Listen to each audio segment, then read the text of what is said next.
रामायण की कथा। उत्तर प्रांत की कमलावती नगरी में गोपाल दास नाम का एक ग्वाला रहता था। वह पढ़ा लिखा नहीं था और उसने कथा वार्ता भी नहीं सुनी थी। दिन भर गायों को जंगल में चराया करता था। दोपहर में उसकी पत्नी भोजन पहुंचा दिया करती थी। गोपाल दास सीधा साधा और सरल भाव का था तथा उसे राम राम जपने की आदत पड़ गई थी। उसका जप वह सुबह शाम थोड़ा बहुत कर लेता था। इस प्रकार उसकी उम्र 50 वर्ष की हो गई थी। बराबर वाले उसे चिढ़ाया करते थे, राम राम रटने से बैकुंठ के विमान का पाया भी हाथ नहीं आएगा। एक दिन गोपाल को उसके साथी चिढ़ा ही रहे थे कि उसी रास्ते एक संत जी जा रहे थे। उन्होंने चिढ़ाने वालों से कहा, भाई, तुम लोग बड़ी भारी गलती कर रहे हो। भगवान के नाम की महिमा तुम नहीं जानते हो। यह बूढ़ा चरवाहा यदि इसी प्रकार श्रद्धा से भगवान का नाम लेता रहेगा तो इस संसार सागर से पार कर देने वाले गुरु अवश्य मिल जाएंगे। भगवान का नाम तो सारे पापों को तुरंत भस्म कर देता है। गोपाल दास को अब विश्वास हो गया कि मुझे अवश्य ही गुरु मिलेंगे और उनकी कृपा से मैं भगवान के दर्शन कर सकूंगा। अब वह हर गुरुदेव की प्रतीक्षा करने लगा। वह सोचता है कि गुरु जी को मैं झट से संत के बताए लक्षणों से पहचान लूंगा, उन्हें ताजा दूध पिलाऊंगा, वे मुझ पर राजी हो जाएंगे। मेरे गुरु जी बड़े भारी ज्ञानी होंगे, भला उनका ज्ञान मेरी समझ में तो कैसे आ सकता है। मैं तो उनसे एक ही बात पूछूंगा, मुझे बहुत सी झंझट नहीं होगी। गोपाल दास की उत्कंठा तीव्र थी। वह बार बार रास्ते पर जाकर देखता, पेड़ पर चढ़कर देखता, लोगों से पूछता, कोई संत तो इधर नहीं आए हैं। कभी कभी व्याकुल होकर गुरु जी के ना आने से रोने भी लगता। अपने अनदेखे अनजाने गुरु को जैसे वह खूब जान चुका है। एक दिन इसी प्रकार की प्रतीक्षा में गोपाल दास ने दूर से एक संत को आते देखा। उसका हृदय आनंद से पूर्ण हो गया। उसने समझ लिया कि उसके गुरुदेव आ गए। उन्हें ताजा दूध पिलाने के लिए झटपट वह गाय दुहने बैठ गया। इतने में वे संत पास आ गए और दूध दुहना अधूरा छोड़कर एक हाथ में दूध का बर्तन और दूसरे हाथ में अपनी लाठी लिए वह उनके पास खड़ा होकर बोला, महाराज, तनिक दूध तो पीते जाइए। साधु जी आतुर शब्द सुनते ही रुक गए। गोपाल दास के हाथ तो फंसे हुए थे। संत के सामने जाकर उसने मस्तक झुकाया और सरल भाव से बोला, लीजिए, यह दूध पी लीजिए और मुझे उपदेश देकर कृतार्थ कीजिए। मुझे भवसागर से पार कीजिए। महाराज, अब मैं आपके चरणों को नहीं छोड़ूंगा। दूध का बर्तन और लाठी एक तरफ रखकर वह संत के चरणों से लिपट गया। उसके नेत्रों से झरझर आंसू बहने लगे। संत एक बार तो यह सब देखकर चकित हो गए। फिर गोपाल दास के सरल भक्ति भाव को देखकर उन्हें बड़ी प्रसन्नता हुई। उन्होंने गोपाल दास से घर चलकर स्नान आदि करके दीक्षा लेने को कहा। गोपाल दास बोला, महाराज, मुझे तो जंगल में ही रहकर गाय चराना आता है। स्नान पूजा तो मैं जानता भी नहीं हूं। घर भी कभी कभी जाता हूं। मैं गंवार हूं, मुझे बातें समझ में भी नहीं आती हैं। मैं तो उन्हें भूल ही जाऊंगा। मुझे तो आप कोई एक बात ही बता दीजिए और अभी यहीं बता दीजिए, मैं उसका पालन करूंगा। ऐसे भोले भक्त पर तो भगवान भी रिझ जाते हैं।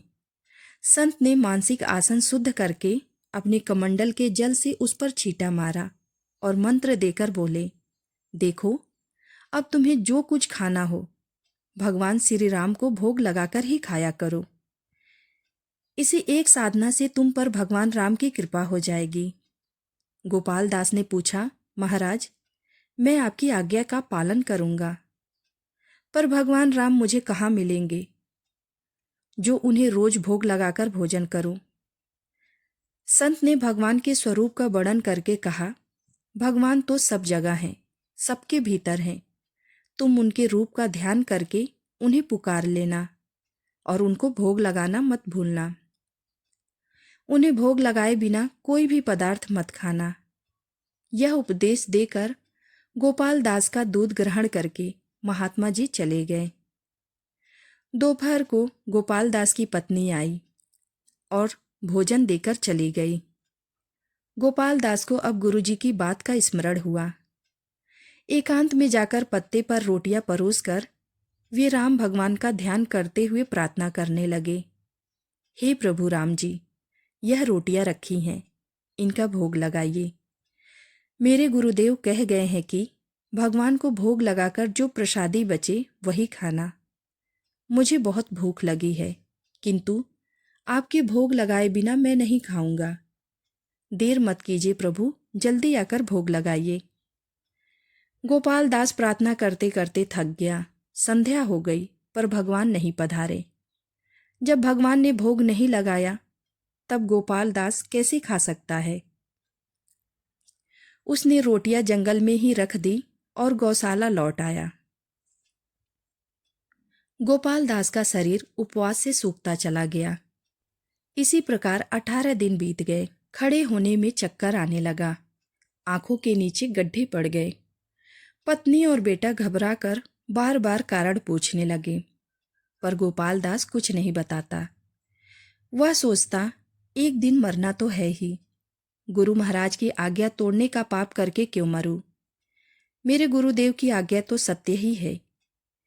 यहाँ ना सही पर परलोक में तो मुझे भगवान के दर्शन होंगे ही। उपवास को 9 दिन और बीत गए। आज 27 दिन हो चुके। गोपाल दास के नेत्र अब सफेद हो गए। वह उठकर बैठ भी नहीं सकता। आज जब उसकी पत्नी भोजन लेकर आई तब गौशाला से जाना नहीं चाहती थी। उसे किसी प्रकार गोपाल दास ने घर भेज दिया।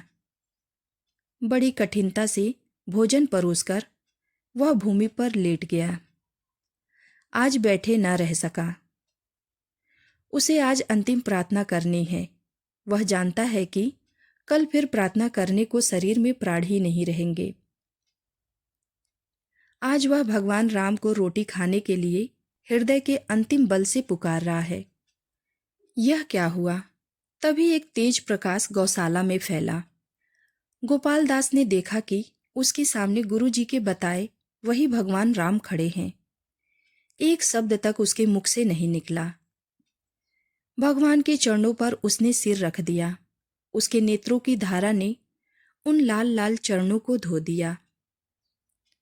भगवान ने भक्त को गोद में उठा लिया और बोले, गोपाल दास, तू रो मत। देख, मैं तेरी रोटियां खा रहा हूं। मुझे ऐसे ही अन्न प्रिय हैं। अब तू यहां से घर जा।